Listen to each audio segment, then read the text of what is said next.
enfin ce test complet du Honor View 10, pardon, ou V10, c'est un petit peu comme vous voulez. Donc, qu'est-ce que j'en pense? Ben, malheureusement, je voulais vous le comparer en fait, hop, directement avec mon ancien Honor 8 que j'avais juste avant celui-ci. Mais ce dernier est vendu. Donc voilà, je vais vous mettre quelques photos côte à côte. Donc comme vous pouvez voir, ben, en fait, ben, la surface complète du Honor 8 représente à peu près ben, la surface de la dalle LCD du View 10. Donc ce qui est pas mal parce qu'au final, par rapport en taille réelle de l'appareil, on a quoi? On a à peine 1 cm supplémentaire pour au final une surface visuelle grâce au borderless bien plus importante. Donc franchement, déjà un très très bon point. Après, qu'est-ce que j'aime, qu'est-ce que je reproche vis-à-vis du Honor 8? Ben déjà le dos. Donc oui, on a d'aluminium, oui, c'est sympathique et tchic et tchac. Mais on a deux objectifs qui, j'essaie de vous montrer à la caméra, dépassent littéralement de 1,8 mm du dos de l'appareil. Ce qui est assez embêtant, mais ce qui oblige surtout l'utilisation d'une coque en silicone. Donc ça, c'est l'élément en fait qui me sert à mettre sur le support de la voiture. Ce n'est pas la coque qui est livrée dans la boîte d'origine, c'est une autre coque. Mais bon, voilà. Mais on est limite obligé d'utiliser une coque. Autre souci, ben, la finition. La finition, oui, l'aluminium, bon, c'est beau, hein, mais ça fait quand même vachement moins classe que la plaque de verre feuilletée qui donnait cet effet bleu, cet effet de lumière assez spécial. Et honnêtement, bah, à choisir, je préférais la finition arrière du Honor 8 par rapport au Honor 10. Bon, après les goûts et les couleurs, vous savez bien, chacun en fait à sa manière. Donc comparé voilà au Honor 8, ben, la plus grosse reproche évidemment vient de cette finition arrière un peu bon, je vais dire pas bas de gamme, hein, ça reste sympa, mais un peu moins sympathique que ce qu'ils nous avaient proposé avant. Alors l'autre gros bémol que j'ai vraiment constaté sur cette nouvelle version du Honor, enfin cette nouvelle version, ce nouveau téléphone de chez Honor, c'est la disparition complète de la touche programmable. Donc c'est-à-dire qu'avant on avait un capteur d'empreinte à l'arrière qui pouvait également servir, du moins sur le Honor 8, je n'ai pas eu le Honor 9 donc je ne vais pas juger, mais qui pouvait également en fait, qui était un bouton mécanique qui pouvait être programmé. Donc un clic, on pouvait lui définir une option, deux clics, etc. Et un clic long également définissait une nouvelle option. Sur le Honor V10, nous avons le capteur d'empreinte en façade. Le problème de ce capteur, c'est juste un capteur. Ce n'est pas un bouton physique. On ne sait rien faire dessus. Donc on peut s'en servir évidemment. Évidemment, je ne sais pas si on va voir à la caméra. Mais hop, on peut s'en servir pour naviguer dans les menus. Donc ça remplace en fait cette fameuse petite barre qui est ici en bas. Je vais y arriver, vous inquiétez pas, ça va aller, ça va aller. Mais voilà, je vais chercher un petit peu où ça se passe. Ça se passe dans assistance intelligente, interface, non, contrôle par le mouvement, contrôle vocal, navigation système. Voilà, donc on a le choix en fait d'utiliser au lieu de la barre de navigation le bouton de navigation. Le problème, hop, donc ça fonctionne bien. Donc un clic léger, ça permet de revenir en arrière. Donc si par exemple maintenant je reviens dans le menu, je vais rentrer dans n'importe quel menu, je fais un clic léger, ça revient en arrière. Une pression longue, on revient à l'écran d'accueil. Si on fait un swipe sur le côté, hop, voilà, ça ouvre en fait toutes les applications, enfin toutes les tâches en cours. Et si on fait, hop, on met son doigt sur le côté et on monte, ça ouvre l'assistant Google. Voilà, c'est très bien. Le seul souci qu'en fait, c'est que sur EMUI, donc la surcouche de chez Huawei qui est présent sur l'Honor, on a un truc très sympathique, c'est la prise en main à une seule main. Donc en fait, vous faites un swipe à gauche ou à droite sur la barre de navigation et ça vous permet d'utiliser en fait votre smartphone in main. Cette fonction disparaît totalement une fois qu'on active le bouton de navigation. Je trouve ça franchement super dommage parce que je m'en sers régulièrement.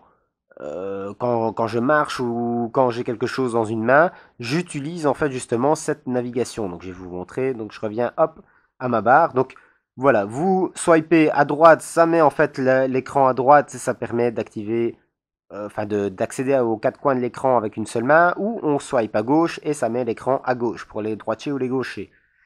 Et cette fonction est inaccessible si on active la navigation via le bouton tactile. Je trouve ça vraiment dommage.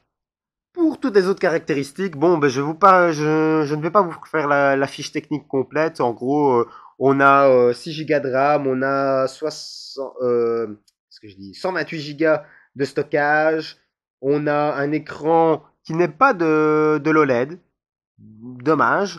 On a un LCD de très très bonne qualité, mais qui n'est pas franchement au niveau des écrans OLED que Samsung peut faire, par exemple, ou de l'iPhone 10. On est sur un écran LCD de Full HD+, donc c'est du 2160 par 1080p, donc c'est un écran de 6 pouces, enfin non, attention, ce n'est pas un écran de 6 pouces, c'est un écran de 5,99 pouces, ils sont vraiment foutus de la gueule du monde sur la fiche technique, mais bon. Mais voilà, ils ont quand même créé en fait un mode de couleur, donc pour faire à la mode Samsung, donc vous savez les images pétantes, les couleurs pétantes, etc. Ils ont fait deux modes de couleurs, donc les couleurs vives et les couleurs normales. Voilà, je suis pas sûr qu'à la caméra on va voir une grande différence entre les deux, mais on peut faire les écrans à la mode Samsung, donc des couleurs bien flashy, bien pétantes, mais par contre les noirs profonds, on y repassera.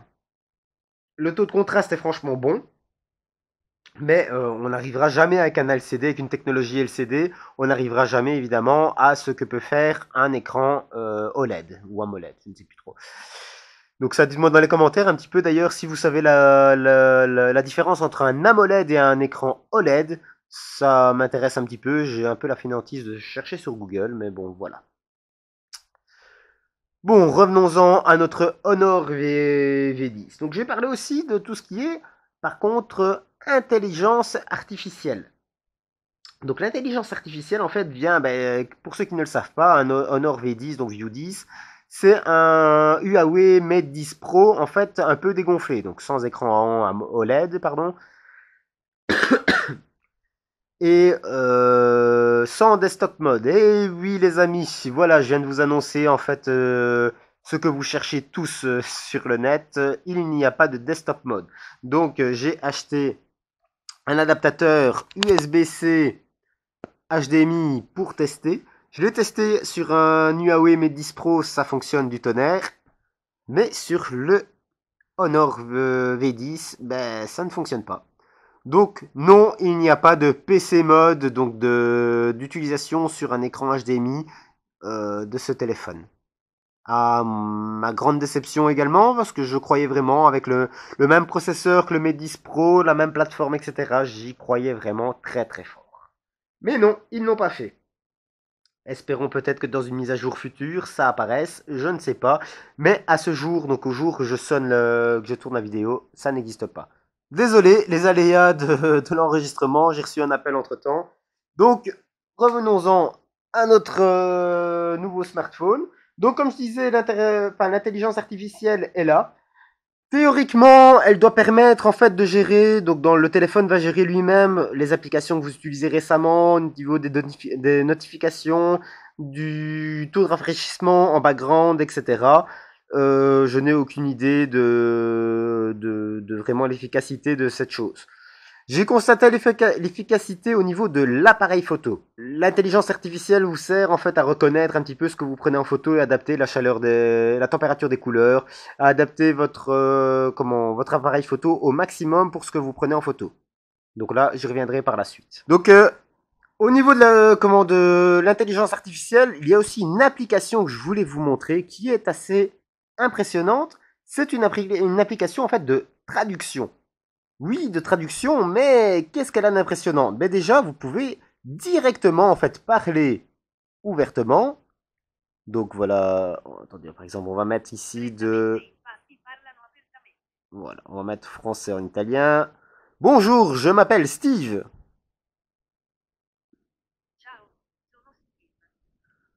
Donc voilà, ça traduit vraiment à la volée et de façon franchement efficace. Vous pouvez également faire des conversations, donc chacun appuie sur son micro quand il veut parler et ça vous traduit ce que la personne en face de vous est en train de dire. Ça peut également, à la mode, je veux dire, Google avait fait ça pendant un moment, sur base d'une photo. Donc je vais essayer de trouver un texte en anglais. Hop. Bon voilà, on va faire simple. Donc par exemple ici on voit que le câble il fait écrit dark gray sur la boîte sur le code barre. Je vais reprendre hop mon smartphone, j'appuie sur la touche photo et je prends une photo tout simplement de l'étiquette. Ce qui a pour conséquence, ben voilà, vous voyez qu'il me traduit à la volée tout ce qu'il voit comme texte en fait sur la photo. C'est franchement, j'ai essayé dans 2-3 cas, c'est pas imparable, mais ça fonctionne vachement bien. Pour les autres boutons, ben ça c'est la discussion, c'est ce qu'on a vu tout à l'heure, et la traduction en fait écrite. Mais honnêtement, ça s'adapte un petit peu à ce que vous faites et c'est assez bien fait. Alors, au niveau de l'appareil photo. L'appareil photo, bon, techniquement, je ne vais pas vous repasser comment on rallonge, 20 millions de pixels, 16 millions à l'avant, etc. Mais surtout, deux objectifs. Et comme le Huawei Mate 10 Pro, en fait, qu'est-ce que l'on a? On a un objectif, je ne sais pas lequel est lequel, mais on a un objectif noir et blanc et un objectif couleur.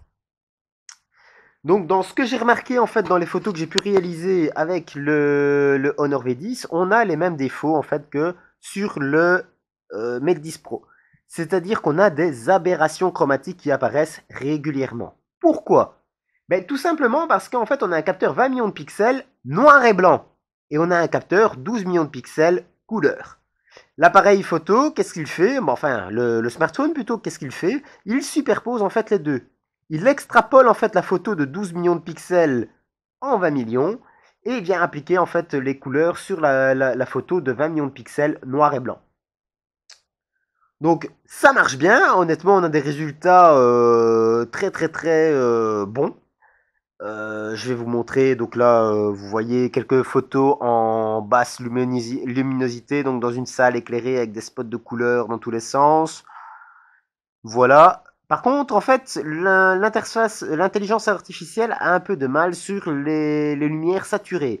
Donc il ne sait pas trop comment se régler. Donc ici, par exemple, on voit sur le petit statut, on a quelques saturations qui apparaissent, malheureusement. Bon, je précise, les photos sont non retouchées. Donc voilà.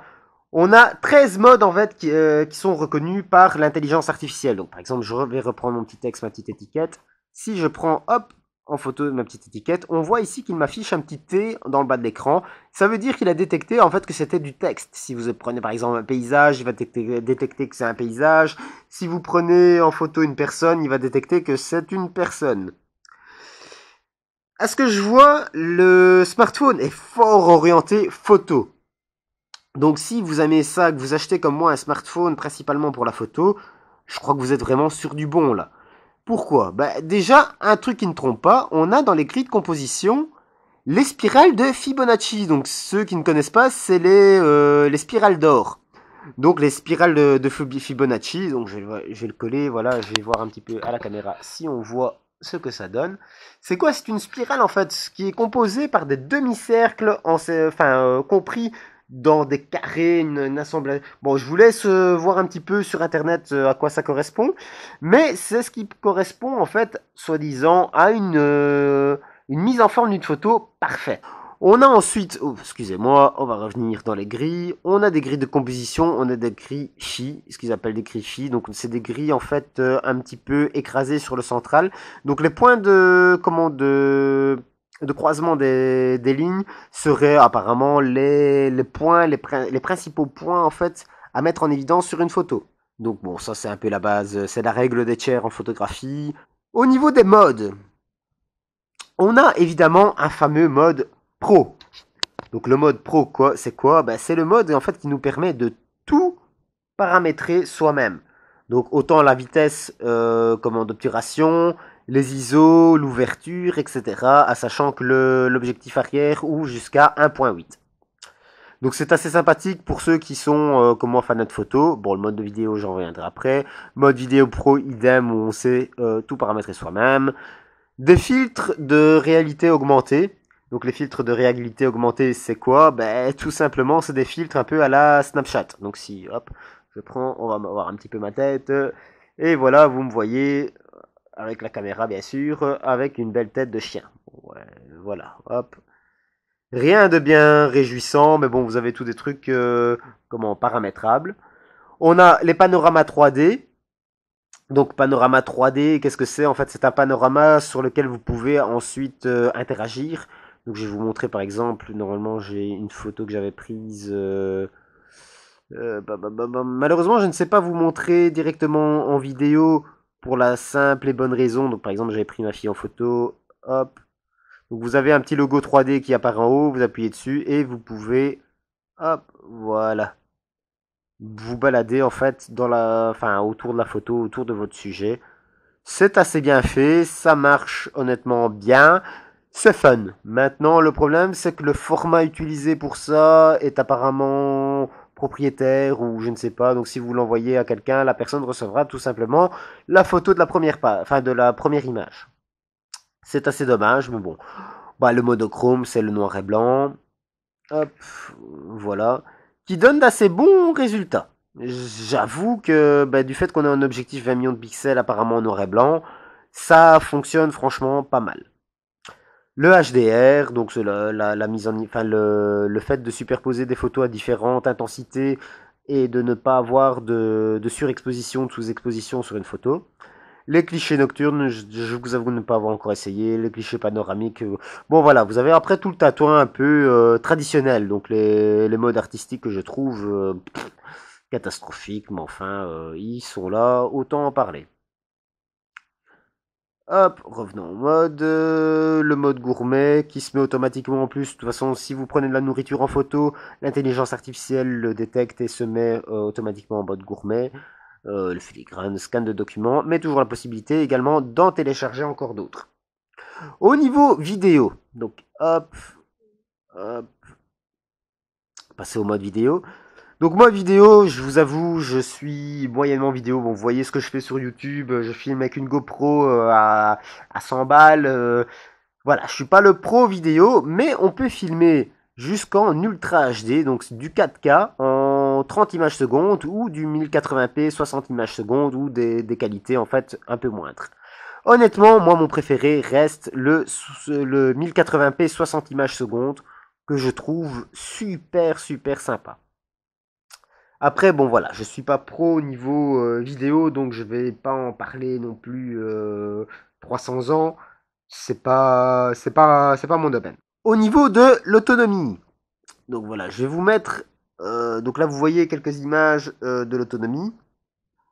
Attendez, je vais revenir ici par exemple. Bah oui, ici je l'ai chargé donc ça va pas.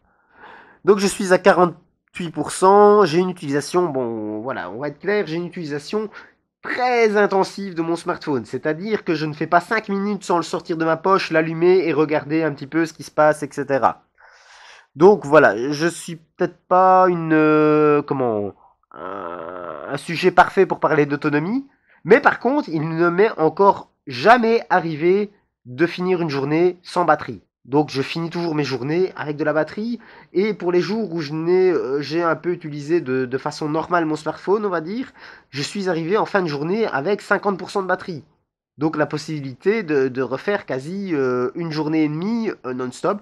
Je précise sans rien désactiver. Donc vous pouvez le voir ici. J'ai mon Wi-Fi hop, activé, le Bluetooth activé, les données mobiles activées. J'ai vraiment même le GPS qui est activé. Tout est activé sur mon téléphone constamment. Je ne le coupe jamais. Je ne veux pas m'amuser. Si j'achète un smartphone, c'est pas pour m'amuser à commencer à couper telle ou telle fonction. C'est pour tout avoir disponible à tout moment. Et je fais une journée et demie de batterie sans souci.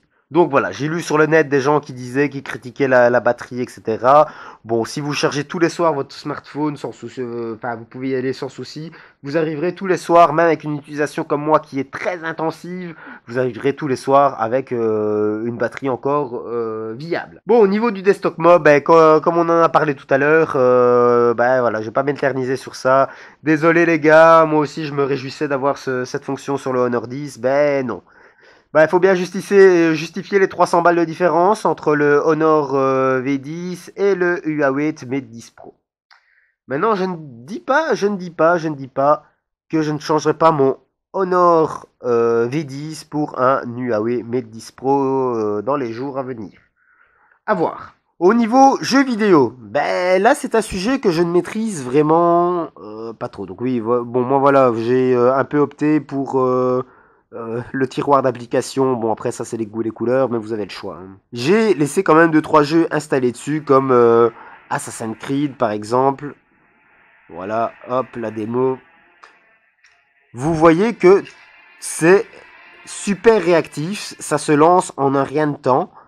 Au niveau performance, je n'ai aucun doute, le Kirin est tout simplement impressionnant. Donc voilà, bon évidemment vu que je joue jamais, c'est la démo.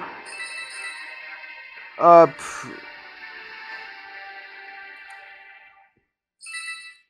Bon après je suis une bip complète en jeu vidéo, donc on va arrêter ce massacre, mais je n'ai jamais constaté sur cette semaine d'utilisation intensive la moindre saccade, la moindre hésitation du smartphone. Niveau puissance, honnêtement, c'est le kiff. 6 Go de RAM, le Kirin est tout simplement impressionnant au niveau réactivité. Vous pouvez faire tout ce que vous voulez. Il n'y a pas la moindre latence, il n'y a rien. Rien. Toutes les applications se lancent tout simplement instantanément. Franchement, c'est le paradis de ce côté-là. Là, je n'ai franchement rien à dire. Bon, en conclusion, bah, niveau performance, comme je viens de le dire, c'est top. Donc si vous achetez votre smartphone dans un but de performance pour des jeux vidéo ou pour l'appareil photo, honnêtement, foncez, vous n'allez pas être déçu, ce téléphone est monstrueux. Qu'est-ce que je regrette sur le téléphone? Ben, je regrette ce fameux écran OLED malheureusement. J'ai eu dernièrement un S8 Plus dans ma main. Et le S8 Plus m'a plus impressionné au niveau donc au niveau des couleurs, au niveau de surtout du rendu du noir sur un écran OLED, c'est impressionnant. Et au final, je me suis retrouvé impressionné par un téléphone qui avait déjà quelques mois. Bon, évidemment dans une gamme de prix un peu supérieure, mais l'écran m'a plus impressionné que l'écran du Honor V10. Mais voilà, je me suis un petit peu retrouvé frustré dans tout ça. Alors, j'oublie une chose très importante, la reconnaissance faciale. Donc, vous savez, aujourd'hui, on ne parle plus que de ça, le Face ID de Apple. Et honnêtement, je l'ai essayé, c'est impressionnant. On est très loin de la réactivité du Face ID de Apple. Mais par contre, voilà, hop, je vais par exemple verrouiller mon écran. Je n'ai plus évidemment de notification. Je vais... attendez. Voilà. Ben nous revoilà. Donc par exemple ici j'ai une notification. Donc j'ai pas même mon visage en face qui est en contenu masqué. Donc à quoi sert la reconnaissance faciale au jour d'aujourd'hui? Donc par exemple si maintenant hop je redéverrouille avec ma tête devant, je vois le contenu. Hop, évidemment je vais cacher mon numéro. Mais je vois le contenu de mon message. Donc en fait, selon que ce soit vous ou quelqu'un d'autre devant votre smartphone, les notifications vont se cacher ou s'afficher. Je trouve ça franchement très chouette. Bon maintenant, au niveau du verrouillage du téléphone, ça ne fonctionne pas au jour d'aujourd'hui. Maintenant, Honor a déjà annoncé que dans une mise à jour ultérieure de MUI, cette fonction allait apparaître. Donc au jour d'aujourd'hui, vous avez le lecteur d'empreintes digitales, par contre, qui est hyper réactif, qui fonctionne franchement super bien. Donc comme vous voyez, hop, à peine que j'appuie dessus, voilà, ça se déverrouille.